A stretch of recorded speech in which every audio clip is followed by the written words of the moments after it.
Welcome to all of you. Today we are going to discuss that how you can become pilot in India. आप किस तरह से pilot India में बन सकते हैं उस बारे में हम बिल्कुल अच्छे से जानेंगे पॉइंट टू पॉइंट। जो भी तरीके हैं इस वीडियो में मैं सारे डिस्कस करूंगा, आप पायलट कैसे बन सकते हैं।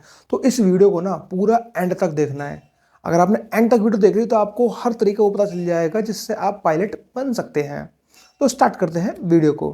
सबसे पहले आप या तो प्राइवेट एयरलाइन ज्वाइन कर सकते हैं। प्राइवेट एयरलाइन ज्वाइन करने के बहुत सारे तरीके होते हैं। आप कैबिन क्रू का इंटरव्यू दे सकते हैं। बट आप जब प्राइवेट एयरलाइन ज्वाइन करते हैं तो कैबिन क्रू के इंटरव्यू के जाने के लिए आपके जेब में एक लाइसेंस होना चाहिए। कहते हैं ना, एक कहावत है कि आपके जेब में अगर लाइसेंस है सीपीएल का तो आप इंटरव्यू में बैठ सकते हैं। तो सीपीएल का लाइसेंस कैसे मिलता है? अगर सर आपकी 12th फिजिक्स या मैथ से है कंप्लीट तो आप सीपीएल लाइसेंस के लिए अप्लाई कर सकते हैं। अब सीपीएल लाइसेंस कहाँ से मिलता है? बहुत सारे फ्लाइट के ट्रेनिंग स्कूल्स होते हैं जहां पर आप अप्लाई कर सकते हो। उसकी अच्छी खासी अमाउंट लगती है, 12 लाख से 35 लाख पर ईयर की उसकी फीस है। तो उसका आपको फ्लाइंग ट्रेनिंग स्कूल से पूरा कोर्स करना पड़ेगा। जैसे हमारे यहाँ पे इंदिरा गांधी उड़ान अकेडमी है जहाँ से ये कोर्स पूरा करवाया जाता है। तो आप वहाँ से भी ये कोर्स पूरा कर सकते हो and then you can earn the CPL commercial pilot licence. और आप जैसे ही आप सीपीएल आपके पास आता है then you can eligible to appear in the interview. कि सीपीएल के लाइसेंस से आप सिर्फ इंटरव्यू में बैठ सकते हो, आप पायलट नहीं बन सकते हो। आप इंटरव्यू में बैठे, अब आपकी डिपेंड करेगा आपकी फ्लाइंग स्किल्स कितनी अच्छी है। आपकी फ्लाइंग स्किल्स बहुत अच्छी है तो आपको प्राइवेट एयरलाइंस में अच्छे पायलट की जॉब मिल जाएगी जिसकी सैलरी बहुत अच्छी सैलरी है, हैंडसम सैलरी है। 2.5 से 3 लाख पर महीना, 4 लाख पर महीने तक सैलरी मिलती है और इससे ऊपर भी जा सकती है। तो एक तो ये ऑप्शन हो गया। ध्यान रखिएगा जब आप फ्लाइंग ट्रेनिंग स्कूल में होते हैं तो उसका आपको बहुत सारे ये जो रिक्वायरमेंट है वो पूरे करने पड़ते हैं। लाइक आपको 100 फ्लाइंग आवर्स पूरे करने पड़ेंगे। तो ये कुछ चीज़ें मैंडेटरी होती हैं। आपको फ्लाइंग स्कूल में एडमिशन लेने से पहले आपको मेडिकली बिल्कुल फिट होना पड़ेगा। तो उसका जो क्लास 2 लेवल का मेडिकल का जो टेस्ट होता है वो आपको पास करना पड़ेगा, जो कि डीजीसीए अप्रूव डॉक्टर ही कर सकते हैं। तो ये सब चीज़ों के बारे में अगर आपको जानना हो तो कमेंट कर दीजिएगा, मैं इसके बारे में पर्टिकुलर वीडियो बना दूंगा कि आप कमर्शियल पायलट लाइसेंस कैसे आप पा सकते हैं, तो वो बना दूंगा। अब टॉकिंग अबाउट गवर्नमेंट की हेल्प से आप क्या कर सकते हो? अच्छा भाई, आपने जो लाइसेंस अर्न किया है यहाँ पे तो आपने पैसा दिया है, तो आपने पैसा दिया तब आपको सीपीएल का लाइसेंस मिला। बट वहीं गवर्नमेंट में जाते हो तो आप तो देश की सेवा करते ही करते हो, ऊपर से आपको लाइसेंस भी मिलता है।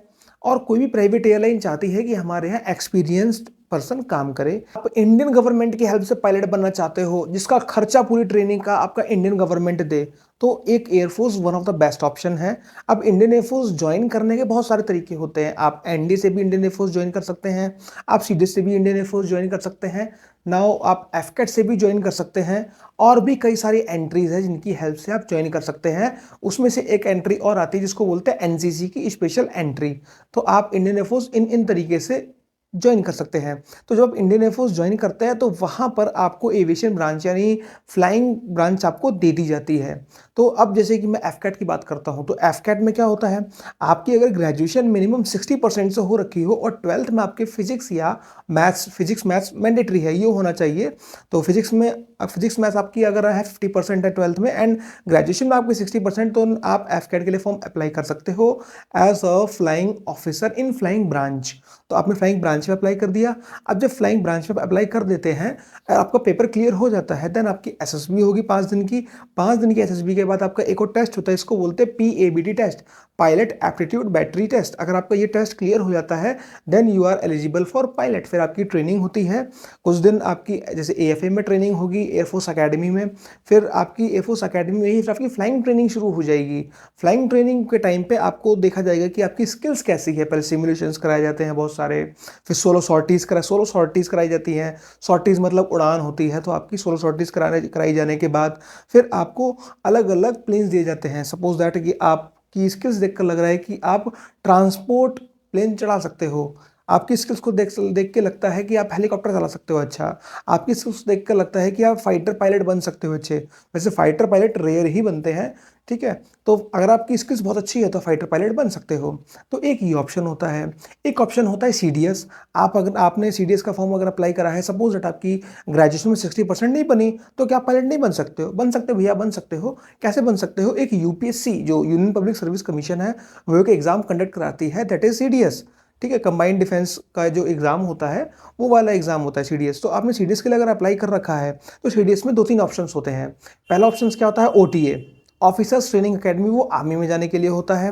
फिर होता है आपका आईएमए, तो आप इंडियन मिलिट्री अकेडमी में जा सकते हो। एक होता है आईएनए, इंडियन नेवल अकेडमी में जा सकते हो। और एक होता है आपका एएफए, एयरफोर्स अकेडमी। तो अगर आप एयरफोर्स अकेडमी अगर आप ज्वाइन करते हो तो आप as a pilot flying branch में भर्ती हो सकते हो वहाँ पर।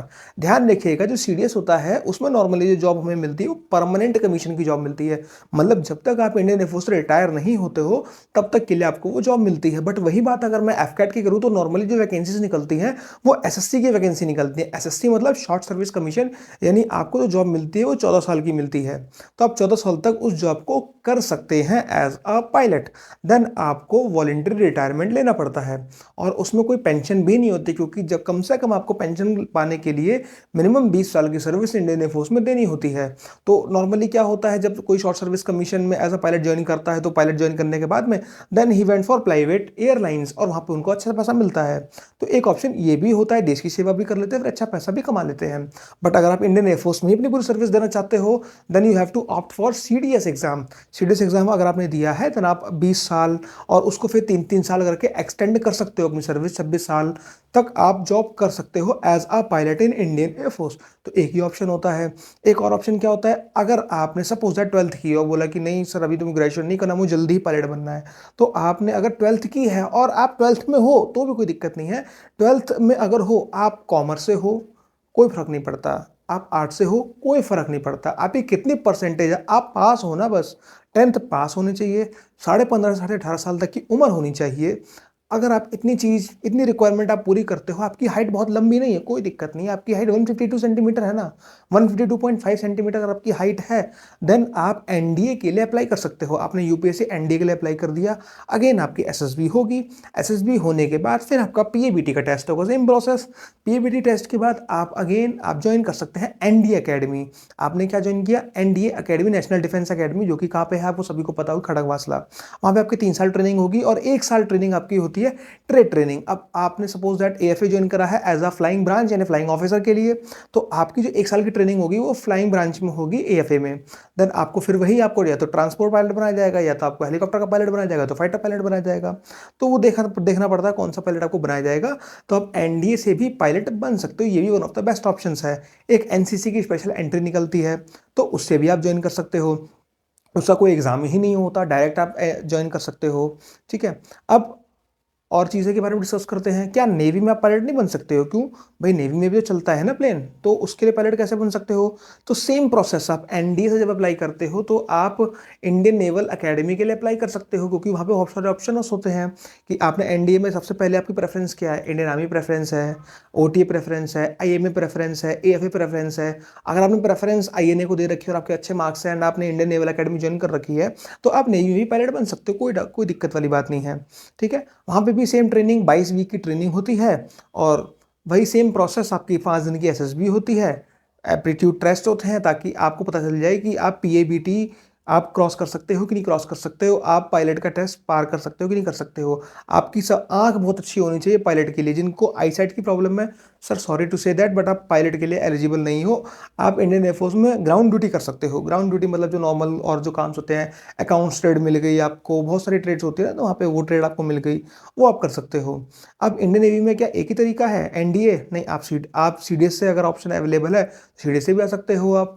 एक और एंट्री निकलती है नेवी में, नेवी एसएससी पायलट की है, मतलब पायलट की स्पेशल वैकेंसी नहीं आती बट नेवी एसएससी की वैकेंसी होती है। अगर आपने बीटेक कर रखा है, अगर आप बीटेक कर रखे हो और बीटेक करने के बाद अगर आपकी बीटेक में भी 60% है, ठीक है 60% है आपकी, सीजीपीए अगर है, सीजीपीए में 9.5 को मल्टीप्लाई कर देना, पता चल जाएगा आपकी कितनी परसेंटेज है। देन आप नेवी एसएससी के लिए अप्लाई कर दीजिए और उसमें आपका एग्ज़ाम नहीं होगा, कोई एग्ज़ाम नहीं होता है, डायरेक्ट इंटरव्यू के लिए आपका कॉल लेटर आता है। बट आपका कॉल लेटर किस बेसिस पे आता है, हाईएस्ट परसेंटेज वाले लोगों को वो लेते हैं। तो आपकी one of the highest percentage है बीटेक में तो आपको कॉल अप कर लेंगे और आपका कॉल लेटर आ जाएगा and you have to went for SSB. आप एसएसबी के लिए गए, एसएसबी क्लियर करिए और आप सर पायलट बन जाओगे बहुत आराम से। तो एक ये ऑप्शन अवेलेबल होता है। अब आपने सुना होगा आर्मी में, तो क्या आर्मी में पायलट नहीं बन सकते हो। अरे सर हमने तो आर्मी में सुना ही नहीं, आर्मी पायलट भी होता है क्या। हाँ जी सर होता है। Army aviation corps. आर्मी में क्या होता है, आर्मी एविएशन कॉर्प्स, उसको अगर आप ज्वाइन कर लेते हैं तो आप पायलट बन जाते हैं। तो अब आर्मी में क्या तरीका होता है, तो आर्मी एविएशन कॉर्प्स के लिए कोई भी डायरेक्ट एंट्री अवेलेबल नहीं है सर। आपको नॉर्मली एनडीए, सीडीएस, इन एंट्री से ही अंदर जाना पड़ेगा, या आप टीईएस से भी जा सकते हो, टेक्निकल एंट्री स्कीम। ये बहुत सारे तरीके होते हैं इंडियन आर्मी को ज्वाइन करने के। आप सोल्जर लेवल पे भी जा सकते हो, कोई प्रॉब्लम वाली बात नहीं है। ठीक है, अगर आप सोल्जर हो तो भी ज्वाइन कर सकते हो। तो इंडियन आर्मी में आपको इस तरह से एंट्री लेनी है किसी भी तरह से। तो वहाँ की जो बेसिक ट्रेनिंग होती है, जो 6 महीने की ट्रेनिंग होती है, जिसको हम 24 वीक की ट्रेनिंग बोलते हैं, वो आपको बेसिक ट्रेनिंग पूरी करनी, ट्रेनिंग पूरी करनी है। और इस ट्रेनिंग के बाद में आपका एक एग्ज़ाम होता है एएसी का, आर्मी एविएशन कॉर्प्स का जो एग्ज़ाम होता है, उसका मेडिकल क्लियर कीजिए। एंड फिर आपकी आर्मी एविएशन कॉर्प्स में आप जा सकते हैं। आपने अप्लाई कर दिया और आप वहाँ पे पायलट बन सकते हैं। आपकी पायलट की तरफ से ट्रेनिंग होगी। अगर आपने सपोज दैट एनडीए से पास आउट हैं आप, एनडीए आपने क्लियर किया एग्जाम, इसके बाद आपकी ट्रेनिंग होती है एनडीए की, 4 साल की ट्रेनिंग होती है, तो 3 साल की एनडीए में ट्रेनिंग हो गई आपकी। अब 3 साल की जब एनडीए में ट्रेनिंग होती है तो पास आउट के टाइम पर आप ऑप्ट कर सकते हैं आर्मी एविएशन कॉर्प्स के लिए। और जब आपने इसको ऑप्ट कर दिए तो आपकी फिर ट्रेनिंग वहाँ पे होती है। अब आर्मी एविएशन कॉर्प्स का ऑप्ट करने के बाद आपका एक टेस्ट होगा, पीएबीटी का टेस्ट। तो जब पीएबीटी का टेस्ट दे देते हैं तो आप पायलट के लिए एलिजिबल हो। तो इन कई तरीके से पायलट आप इन कई तरीकों से आप पायलट बन सकते हैं। तो अगर कोई ऑप्शन छूट गया हो तो आप कमेंट जरूर कर दीजिएगा। आई होप आपको वीडियो पसंद आई होगी। नेक्स्ट वीडियो आपको किससे रिलेटेड चाहिए वो जरूर बताइएगा।